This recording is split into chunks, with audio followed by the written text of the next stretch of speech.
ओम नमः शिवाय। तिरुमाला तिरुपति देवस्थानम में बालाजी भगवान गोविंदा, जो कि श्री विष्णु जी के स्वरूप हैं, उसमें लाखों हिंदुओं की आस्थाएं हैं। प्रत्येक दिन लाखों हिंदू तिरुपति पहुंचते हैं। कई घंटे लाइनों में लगने के बाद उन्हें श्री बालाजी के दर्शन होते हैं, जिसके पश्चात वह वहां से लड्डुओं का भोग प्राप्त करते हैं। यह लड्डू सर्वप्रथम बालाजी भगवान के चरणों में अर्पित किए जाते हैं, जिसके पश्चात भक्तगण उसे खरीदते हैं। मात्र लड्डुओं के बेचने से ही तिरुमाला तिरुपति देवस्थानम को प्रति वर्ष रुपए 500 करोड़ की आय होती है। इसके अतिरिक्त भक्तगण बहुत ही अधिक चढ़ावा, कैश, गहने, चांदी, सोना भगवान को अर्पित करते हैं। जिनकी मन्नत पूरी हो जाती है वो वहां अपने बाल भी अर्पित करते हैं, जिसमें भी करोड़ों रुपए का मुनाफा टीटीडी कमाती है। श्री जगन मोहन सरकार के बारे में अगर आप थोड़ा बैकग्राउंड जानना चाहें तो उनके पिता जो थे, उनका नाम था YSRR, YS राजशेखर रेड्डी, जो कि सोनिया गांधी के 10 जनपद के इनर कोटेरी के सदस्य थे एवं सोनिया गांधी या कांग्रेस के कमिटेड एवं लॉयल कार्यकर्ता थे। श्री YSR रेड्डी मुख्यमंत्री रहे काफी समय तक एवं उसके पश्चात उनकी मृत्यु एक हेलीकॉप्टर क्रैश में हो गई थी। उनके पुत्र यदुगुरी संदीनिति जगन मोहन रेड्डी चीफ मिनिस्टर बने, मुख्यमंत्री बने करीब 5 साल पूर्व। ये सब परिवार क्रिश्चियन है। इनके नाम पर मत जाइएगा। नाम तो हिंदू हो सकता है, कुछ भी हो सकता है, लेकिन महत्वपूर्ण यह है कि उसका धर्म क्या है। आजकल जो धर्मांतरण हो रहे हैं हमारे देश में, उसमें कहा जाता है कि आप अपना नाम वही रखिए जो पहले से आपका है, लेकिन अपना धर्म परिवर्तन कर लीजिए। तो कोई अगर महालक्ष्मी है तो वो क्रिश्चियन है, कोई सुनीता है तो वो क्रिश्चियन है, या कोई रेड्डी है वो भी क्रिश्चियन हो सकता है। तो इसी प्रकार जो व्यक्ति है, अगर वो यह देखता है कि अपना हिंदू नाम रखने से उसे राजनीति में विशेष लाभ होगा और हिंदू वोट उसे प्राप्त हो जाएंगे, तो वह निश्चित रूप से अपना नाम हिंदू ही रखना पसंद करेगा। जैसे कि अभी आप लोग देख रहे हैं कि राहुल गांधी, उनको सब लोग हिंदू समझते हैं। चुनावी मौसम में तो मंदिर से मंदिर चले जाते हैं, लेकिन अभी हाल में ही एक बांग्लादेशी पत्रकार ने यह खुलासा किया है कि राहुल गांधी नहीं है बल्कि राहुल विंसी हैं एवं उनकी एक पत्नी है, बेटे हैं और बेटी है, और सारा परिवार क्रिश्चियन है। इसी प्रकार राहुल गांधी या राहुल विंसी की बहन प्रियंका गांधी वाड्रा लिखती हैं, लेकिन वो भी क्रिश्चियन परिवार में ही ब्याही हैं। उनके पति का नाम रॉबर्ट वाड्रा है और रॉबर्ट वाड्रा की मां थी मॉरीन वाड्रा। तो ये सब क्रिश्चियन कम्युनिटी से होते हुए भी अपना हिंदू नाम से पहचाने जाने को ही प्राथमिकता देते हैं। जहां इनको लगता है कि घाटा हो रहा है, वहां वह अपना नाम नहीं बताना चाहते। असली नाम जो है वह नहीं दर्शाते। तो इसको आप इस तरीके से समझिए कि जैसे बॉलीवुड में जो दिलीप कुमार एक्टर थे, ज़्यादातर लोग यह नहीं जानते होंगे कि उनका असली नाम मोहम्मद यूसुफ खान था। इसी प्रकार मधुबाला जो फिल्म हीरोइन थी, उनका असली नाम बेगम मुमताज़ जहां दहलवी था। मीना कुमारी जिन्होंने अपना फिल्म नाम रखा, उनका असली नाम महजबीन बानो था। तो नाम से क्या होता है, आप हिंदू नाम रख लीजिए, लेकिन अगर हिंदू नाम रखने से आपको हिंदू वोट मिल रहे हैं, आपको सत्ता मिल रही है, आपको देश पर शासन करने का मौका मिल रहा है, आपको करोड़ों लाखों रुपया कमाने का मौका मिल रहा है घोटालों से या आदि किसी रीजन से, तो आप क्यों नहीं अपना हिंदू नाम आप सबके सामने प्रचारित करेंगे। लेकिन हिंदुओं को भी इसमें थोड़ी सोच समझकर अपने मत का प्रयोग करना चाहिए। सिर्फ नाम पर मत जाइए, उनका असली धर्म क्या है, उनका असली काम क्या है, उसको पहचानिए। नहीं तो जो लोग सनातन को मिटाना चाहते हैं इस देश से, उन्हीं लोगों को आप मत देकर आप सत्ता में बिठाएंगे और उसका जो अंजाम है वो भी भुगतेंगे। सबसे पहले अगर देखा जाए तो टीटीडी में एक अध्यक्ष क्रिश्चियन कैसे बनाया गया। आप अगर देखें तो पहली बार तिरुमाला तिरुपति देवस्थानम में जगन मोहन रेड्डी ने अपने मामा को अध्यक्ष बनाया, जिनका नाम बी करुणाकर रेड्डी है। इसके अलावा एग्जीक्यूटिव चेयरमैन धर्मा रेड्डी को बनाया, वो भी क्रिश्चियन थे। न केवल यही, बल्कि उन्होंने टीटीडी में 44 नॉन हिंदूज की नियुक्ति कर दी, गैर हिंदुओं की नियुक्ति कर दी। अब ऐसा कौन सा मजहब है, ऐसा कौन सा धर्म है, ऐसा कौन सा चर्च है या मजार है, दरगाह है, जहां पर अध्यक्ष उनके अपने धर्म का ना हो, अपने कार्यकारी अध्यक्ष अपने धर्म के ना हो, और यहाँ तक कि 40-50 कर्मचारी इम्पोर्टेंट जो काम देख रहे हैं वे भी गैर हिंदू हो या गैर धर्म के हो। आपको यह तो मालूम होगा कि मक्का मदीना में सड़कों पे बहुत पहले ही लिख दिया जाता है कि यह मक्का मदीना सड़क जा रही है, ये जद्दा सड़क जा रही है, इस पर गैर मुस्लिमों का प्रवेश वर्जित है। जब सड़कों पे भी गैर मुसलमानों का प्रवेश वर्जित है, तो क्या हम अपने धर्म संस्थानों में हम गैर हिंदुओं को मंदिरों की हिफाजत और सुरक्षा रखने के लिए कैसे रख सकते हैं। यह एक जो काम किया जगन मोहन रेड्डी ने, उससे यह साबित होता है कि वह लड्डुओं को अशुद्ध करने के कार्य में पूरी तरह संलिप्त हैं, और उनके कारण और उनके द्वारा अपॉइंट किए गए लोगों के द्वारा बालाजी को अर्पित किए गए लड्डुओं में विशुद्धिकरण पाई गई है। लड्डुओं में जो एनडीडीबी की जो जांच रिपोर्ट है, उसके हिसाब से लाड पाया गया है। लाड मतलब सुअर का फैट, सुअर की चर्बी। बीफ टैलो यानी कि गाय भैंस का चर्बी। फिश ऑयल पाया गया है, मछली का तेल पाया गया है।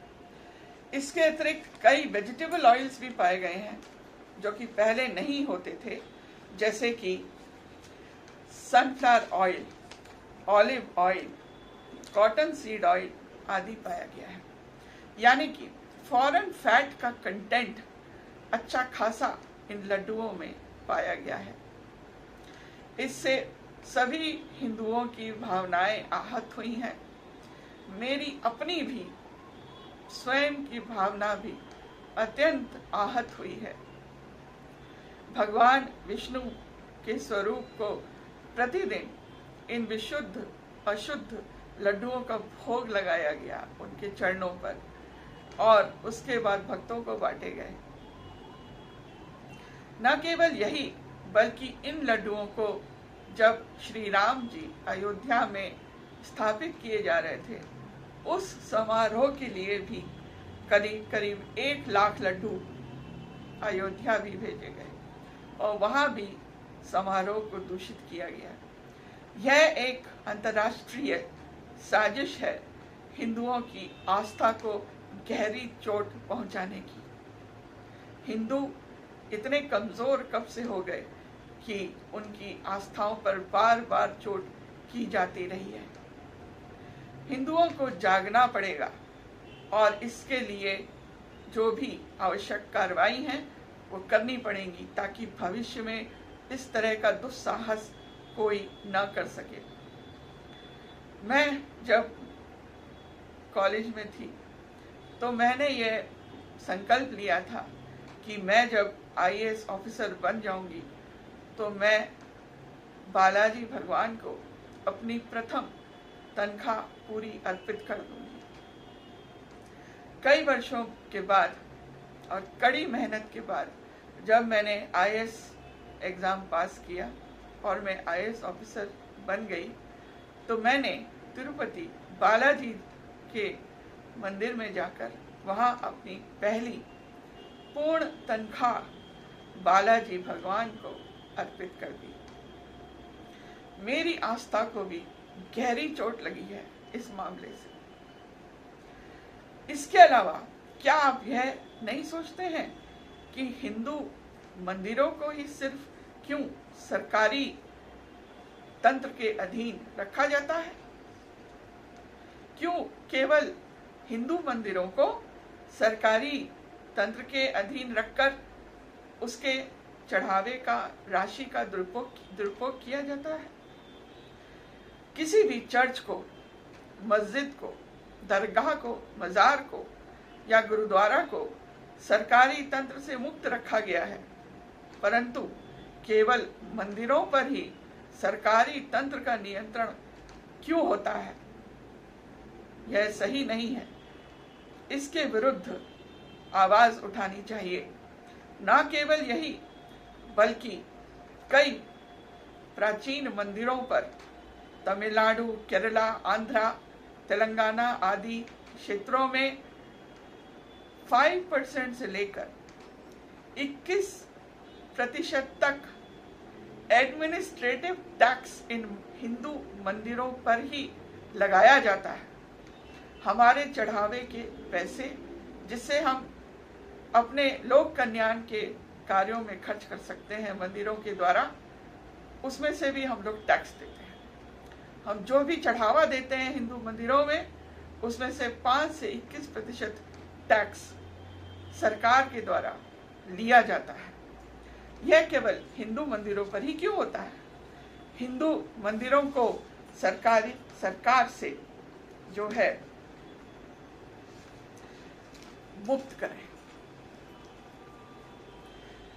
अभी मैं आपको कुछ डेटा देती हूं जो मैंने इंटरनेट से निकाले हैं कि जगन मोहन सरकार जब तक आंध्रा में मुख्यमंत्री के पद पर रहे, उन 5 वर्षों में कितने प्राचीन मंदिरों को ध्वस्त किया गया, उनको डिमोलिश किया गया, उनका नामो निशान मिटाया गया। यह डेटा इंटरनेट पर उपलब्ध है एवं इन मंदिरों की लिस्ट भी आप देख सकते हैं। लेकिन शॉर्ट में मैं बताती हूँ आपको कि आंध्र प्रदेश में जगन मोहन रेड्डी के टेन्योर के दौरान 290 मंदिर ध्वस्त किए गए 2015 में, 332 मंदिर वैंडलाइज किए गए 2016 में, 318 मंदिर 2017 में, 266 मंदिर 2018 में, 305 मंदिर 2019 में और 228 मंदिर 2020 में इतनी बड़ी संख्या में जो क्रिप्टो क्रिश्चियंस वहाँ पर ऑपरेट कर रहे थे, उनके द्वारा इन मंदिरों को विध्वंस किया गया, मूर्तियों को तोड़ा गया, मूर्तियों को स्मगल करके तस्करी कर दी गई एवं इन मंदिरों में जो हिंदुओं का जो आस्था के प्रतीक थे पूरी तरह से भ्रष्ट नष्ट कर दिया गया। इसमें प्रमुख मैं आपको बताना चाहती हूँ 400 वर्ष पुरानी श्री राम जी की मूर्ति जो राम नाथी रिहा में विजयंगारम डिस्ट्रिक्ट में 29 दिसंबर 2020 को उसका सर काट के विष्णु भगवान की श्री राम जी के सर को तालाब में डुबो दिया गया एवं बाद में पुजारी ने उस सर को बाहर निकाला। शिव टेम्पल चित्तूर में उसको ध्वस्त किया गया। 2 पुराने टेम्पल सूर्यारोपेटा ईस्ट गोदावरी डिस्ट्रिक्ट को वहाँ के लोकल जो चर्च के पास्टर थे उन्होंने अवैध रूप से उसको विध्वंस कर दिया। इसके अलावा 3 बहुत ही पुराने रथ थे जो मंदिरों में स्थापित थे। एक था प्रसन्ना वेंकटेश्वरा टेम्पल नेल्लौर में, बहुत ही बड़ा रथ था, जैसे कि रथ यात्रा उड़ीसा में निकाली जाती है और उसके लिए यह प्रयोग होता था। उस पुराने रथ को जो कि अमूल्यवान था, उस रथ को जला दिया गया है। इसके अलावा लक्ष्मी नरसिम्हा स्वामी टेम्पल अंतरवेड़ी ईस्ट गोदावरी डिस्ट्रिक्ट में भी रथ को जो कि चंदन से बनाया गया था, उस रथ को भी विध्वंस कर दिया गया है। इसके अलावा एक अन्य कनक दुर्गा मंदिर, वहां पर जो रथ था, विजयवाड़ा में है ये मंदिर, उस रथ को भी जला दिया गया और उस पर लगे हुए चांदी के शेरों को चुरा लिया गया। तो इन सभी मामलों में कोई एफआईआर नहीं हुई, कोई केस दर्ज नहीं हुआ एवं अगर केस दर्ज भी हुआ तो उसे बंद करा दिया गया कि यह तो कोई एंटी सोशल एलिमेंट्स का काम है या कोई शराब पीकर यह काम किया है, एवं केस में कोई अरेस्ट नहीं हुई, ना ही उसका उचित तरीके से पर्यवेक्षण किया गया। आपको आश्चर्य नहीं होगा कि इन सब मामलों में जगन रेड्डी सरकार ने क्यों कुछ नहीं किया। जगन रेड्डी सरकार एक्टिव रूप से आंध्र प्रदेश में न केवल क्रिप्टो क्रिश्चियन मिशनरीज को सपोर्ट कर रही थी एवं एक्टिव रूप से आंध्र प्रदेश में जो जनसंख्या है, जो लोग हैं, उनको फ्रीबीज ऑफर करके उनको धर्मांतरण कराने का भी पूर्ण सहयोग प्रदान करती रही है। जगन रेड्डी सरकार ने रुपए 60,000 प्रत्येक क्रिश्चियन फैमिली को ग्रांट दी जाती थी ताकि वो जेरूसलम जाकर दर्शन करें। इसके अलावा जो वहाँ चर्च के क्रिश्चियन पास्टर थे, उन्हें प्रति माह 5,000 रुपया दिया जाता था ऑनरेरियम के रूप में। इन क्रिश्चियन पास्टर्स को, प्रीस्ट को सब्सिडाइज्ड रेट पे जमीन भी उपलब्ध कराई जाती थी जिस पर वह अपना घर बना सकें। जगन मोहन सरकार में क्रिश्चियन लड़कियों की शादियों के लिए प्रत्येक शादी पर 1 लाख रुपए का ग्रांट अनुदान दिया जाता रहा है। यह भी देखा गया है कि 7 हिल्स 7 पहाड़ों की श्रृंखला जहां पर तिरुमाला तिरुपति देवस्थानम स्थापित है, वहां पर डेमोग्राफी में भी काफ़ी चेंज लाया गया है। जगन सरकार के द्वारा वहाँ के पहाड़ों को खोद कर भी पहाड़ को समतल करने का प्रयास किया गया है। वहाँ पर लोग धर्मांतरण का भी काफ़ी प्रचार प्रसार करते हैं एवं डेमोग्राफी में पिछले 5-6 सालों में काफ़ी बदलाव आने की सूचनाएं प्राप्त हुई हैं। आपको केजरीवाल के शीश महल का याद होगा, लेकिन आपको यह नहीं मालूम होगा कि जगन मोहन रेड्डी ने विशाखापट्टनम के पास एक पहाड़ को लगभग समतल करते हुए वहां पर अपना एक शीश महल बनाया है, जो शीश महल केजरीवाल के द्वारा दिल्ली में बनाए गए शीश महल से 10 गुना बड़ा है। अलग अलग बंगलोज हैं 10। तो इतना पब्लिक का पैसा बर्बाद करते हुए जगन मोहन रेड्डी ने यह शीश महल एक पहाड़ को समतल करते हुए समुद्र के किनारे बनाया है। हिंदू अभी जाग जाएं, एक हो जाएं, जाति में ना पड़े, यह आज की मांग है। नहीं तो वह समय भी दूर नहीं कि जो कश्मीरी पंडितों का हाल अपने देश में हुआ, कहीं वो हाल आपका भी ना हो जाए। और अभी हाल में आप देख रहे हैं कि बांग्लादेश में हिंदुओं पर कैसे हमले किए जा रहे हैं, उनके घरों को तोड़ा जा रहा है, उनकी नौकरी छीन ली जा रही है, उन्हें सरेआम गोली मार दी जा रही है और कोई भी कार्रवाई बांग्लादेश सरकार नहीं कर रही है। अपने ही देश में अगर हिंदू जागरूक नहीं हुए तो ऐसा ना हो कि बांग्लादेशी हिंदुओं जैसा हाल हिंदुओं का अपने ही देश में हो जाए। इसलिए सब हिंदू जागो, एकता दिखाओ और जाति के फेर में नहीं पड़ो, क्योंकि बांग्लादेश में हिंदुओं पर जो आक्रमण हो रहे हैं वो जाति पूछकर नहीं हो रहे हैं, वो केवल हिंदू के आधार पर ही किए जा रहे हैं। इस गुलामी की मानसिकता से बाहर निकलो।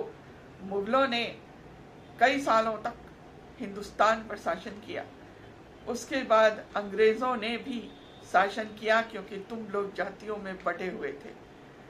अब यह जान लो कि अगर हमारा धर्म नहीं है, हमारा राष्ट्र नहीं है, तो हमारा कोई वजूद भी नहीं है, हमारी कोई अस्तित्व भी नहीं है।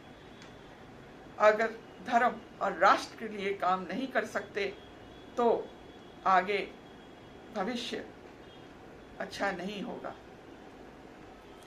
मुझे पूर्ण विश्वास है बालाजी भगवान पर कि पापियों का अंत निश्चित रूप से होगा और जिन्होंने भी अशुद्ध लड्डुओं को बनवाया है उन्हें कड़ी से कड़ी सजा दी जाएगी। हिंदू अपने आज को देखें, तब न कल संवरेगा। अगर आज को ही आप नहीं देखेंगे, अपने धर्म की रक्षा नहीं करेंगे, अपने समाज की रक्षा नहीं करेंगे, तो कल क्या होगा इसके बारे में आप स्वयं सोच सकते हैं। भगवान विष्णु का जो स्वरूप है तिरुमाला में, उसमें कहा जाता है भगवान के बाल असली हैं एवं कई बार उनके चेहरे पर पसीने की बूंदें भी देखी जा सकती हैं एवं भगवान जागृत हैं। मुझे पूर्ण विश्वास है कि वह भगवान की कृपा से इन सभी पापियों का अंत बहुत ही बुरा होगा एवं सरकार की तरफ से भी इसमें कड़ी से कड़ी कार्रवाई की जानी चाहिए, ताकि कोई भी आगे इस तरह से भगवान के प्रसाद का अशुद्ध करने का प्रयास ना करे।